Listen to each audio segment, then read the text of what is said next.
First phase की मतदान खत्म हो चुकी है। उस पर नेता प्रतिपक्ष तेजस्वी यादव का साफ तौर पे एनडीए पे निशाना साधे है और उन्होंने ये कहा जो उनकी मूवी है और अक्सर जो कहते रहते हैं 400 पार, फर्स्ट डे का जो शो है वो फ्लॉप हो चुका है, सुपर डुपर फ्लॉप हो चुका है। जो ये कहते रहते हैं 400 पार, साफ तौर पे जनता जान गई है कि क्या कुछ करेंगे और इस बार का जो चुनाव है उस पर साफ तौर पे दिख जाएगा। इस पे कटाक्ष करते हुए विजय सिन्हा जो डिप्टी सीएम वो बोले हैं कि इस बार परिवारवाद का जो नारे लगाए जाते हैं वो सब चीज़ नहीं चलेगा। ये सब तमाम मुद्दों पर हमारे साथ बात करने के लिए आरजेडी प्रवक्ता एजाज अहमद जुड़े हुए हैं। सर, क्या कहेंगे जिस तरह से तेजस्वी यादव बोले फर्स्ट डे का फर्स्ट शो एकदम फ्लॉप हो चुका है, उस पर विजय सिन्हा इस तरह से कटाक्ष कर रहे हैं आप लोग पे? देखिए, सबसे पहले तो जो तेजस्वी जी ने कहा है ये हकीकत में स्पष्ट रूप से सामने आ गया। जो बॉडी लैंग्वेज प्रधानमंत्री जी का, जो बॉडी लैंग्वेज गृह मंत्री जी का, जो body language Bharatiya Janata party के बिहार से लेकर के केंद्रीय स्तर के नेताओं का है, वो स्पष्ट रूप से दिख रहा है कि फर्स्ट डे ही फर्स्ट शो में Bharatiya Janata party flop show प्रस्तुत किया और जनता ने उस फिल्म को देखना पसंद नहीं किया जिस फिल्म में जुमलाबाजी चलता हो, जिस फिल्म में धर्म और भ्रम की राजनीति चलती हो, जिस फिल्म में जनता और नौजवानों के रोज़गार की कोई बात नहीं होती हो। उस फिल्म के प्रति लोगों का रुचि नहीं रहा, ये स्पष्ट रूप से दिखा। जिस तरह से वोटिंग पैटर्न रहा, जिस तरह से लोगों ने भारतीय जनता पार्टी को करारा जवाब दिया, ये स्पष्ट संकेत है कि जो 400 पार कहते थे उनको समझ लेना चाहिए कि इस बार जनता है बेकरार इनको सत्ता से बाहर करने के लिए। तो विजय सिन्हा तो आप पे ही कटाक्ष कर रहे हैं कि जो परिवारवाद करते हैं इस बार जनता समझी हुई है और 400 पार तो होगा ही, लेकिन तेजस्वी यादव इस तरह से संविधान, भारत का संविधान है, लोगों का हक है बोलने का, लेकिन इस तरीके का जो बयान दिया गया कहीं ना कहीं हलचल मचा दिया है। देखिए, सबसे पहले तो परिवारवाद पर बोलने का भारतीय जनता पार्टी को अब कोई अधिकार ही नहीं है। भारतीय जनता पार्टी के यहाँ परिवारवादियों की एक श्रृंखला चल रही है। अमित शाह के बेटा जय शाह, राजनाथ सिंह के बेटा पंकज सिंह, कल्याण सिंह का बेटा, फिर सिंधिया परिवार।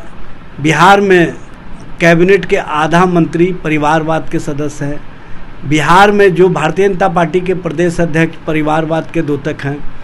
बिहार में जो इनके एलाइज पार्टनर हैं, चाहे वो रामविलास पासवान जी के परिवार के सदस्य हों, पशुपति पारस हों, चिराग पासवान हो, चाहे आपको जीतन राम मांझी जी हों, चाहे आपको नितिन नवीन हो, चाहे अमित सिंह हो, सुमित सिंह हो, ये सारे लोग परिवारवादी सदस्य हैं।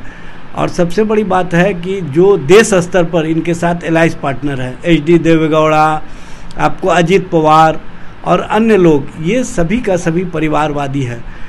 और जिस तरह से भारतीय जनता पार्टी परिवारवादियों को संरक्षण देती आ रही है, ये दोहरी राजनीति करने वाले लोग हैं, दोहरे सोच वाले लोग हैं। एक तरफ परिवार के प्रति इनकी कोई संवेदना नहीं होती है, दूसरी ओर ये परिवारवाद पर कटाक्ष करके स्वयं परिवारवादियों को संरक्षण देते हैं। दोहरी राजनीति करने वाली भारतीय जनता पार्टी का पोल खुल चुका है। भागलपुर आने पे राहुल गांधी पे साफ तौर पे ये बोल रहे हैं कि अपनी जगह को देख ही नहीं रहे हैं और भागलपुर आकर क्या कुछ ही कर लेंगे। देखिए, राहुल गांधी जी देश के नेता हैं और राहुल गांधी जी ने जो नफरत के खिलाफ मोहब्बत की राजनीति को आयाम दिया है और जिस तरह से तेजस्वी प्रसाद यादव ने नफरत की राजनीति के खिलाफ रोजगार और नौकरी परक राजनीति को एक बेहतर तरीके से बिहार में प्रस्तुत किया है। बिहार में नौजवानों को 5 लाख से ऊपर जो नौकरियां दी है, उसके बाद से नौजवानों का विश्वास इन दोनों नौजवान नेतृत्व के प्रति जो बना है वो दिख रहा है। और आज जो भागलपुर से चुनावी सभा का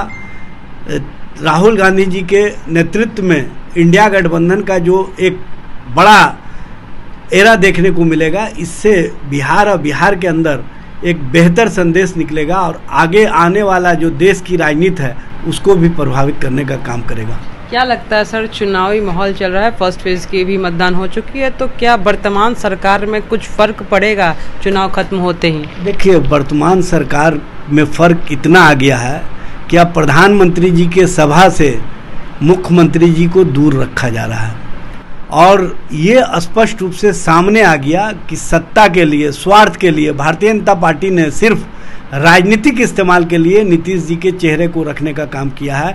नीतीश जी को अब अपने मंच पर ये देखना नहीं चाह रहे। ये स्पष्ट रूप से संदेश पूरे बिहार में चला गया। बिहार के लोग भी समझ रहे हैं कि कहीं ना कहीं नीतीश के साथ भारतीय जनता पार्टी ने गेम प्लान जो तैयार किया था नीतीश जी के इर्द गिर्द वाले लोगों के साथ मिल करके, वो राजनीतिक गेम प्लान को अब आगे बढ़ाया जा रहा है। मोदी की गारंटी साफ तौर पर विजय सिन्हा ने बोला है।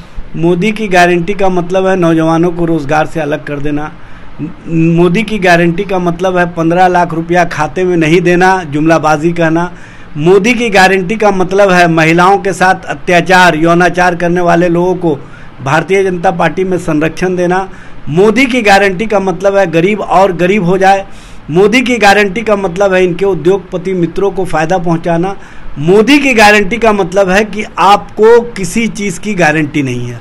बिल्कुल, देखिए चुनावी सरगर्मी काफ़ी तेज हो चुकी है। फर्स्ट फेज के भी मतदान खत्म हो चुके हैं और इसमें साफ तौर पर पक्ष और विपक्ष एक दूसरे पे कटाक्ष कर रहे हैं। आगे क्या कुछ होता है देखना लाजमी रहेगा। बने रहिए देशवाणी न्यूज़ के साथ, मैं काजल सर्वेश।